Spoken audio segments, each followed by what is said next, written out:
แล้วเดี๋ยวมันก็ถ้านั่นนี่อย่างเงี้ยมันไปจากสาเนี่ยถ้าไปอยู่นี่จะสะดวกสบายกันกว่าดอกอย่างรถลากพาหนะได้ยังไงสะดวกกันไปอยู่น้ำกินยาเด้ลูกหลานยังไง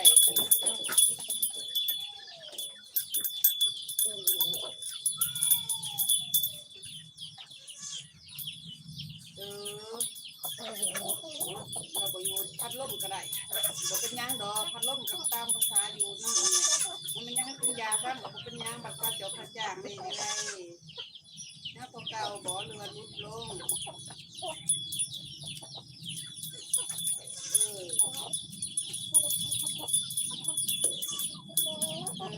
ถ้ามาแต่ฟันกับใครอยู่น้ำบอกว่ายังบอกว่าบอกว่าถ้าเราเป็นแต่สาวเขาต้องเที่ยวต้องบอกไปนะมันเดินไปสถานศึกษาเนี่ยจะมีเขาหน้าคุณกินไม่ยาก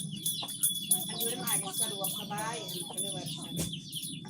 มือได้ใช้คนไปมือได้แหละบริเวณปัดบอลปัดที่บอกมือแรกก็ได้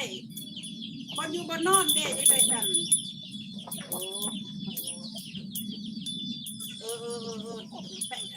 ลูกนอนคนเดียวมันมาก็ให้ลูกชายจะเป็นคนก็ได้หรือว่าเป็นอะไร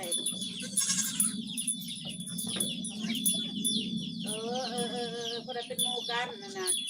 จะได้กระพากลูกพากร้านนั่งมันแล้วจะได้อ่ะจะเพิ่มเด็กไปอยู่นั่งเป็นยังดอกได้โอเค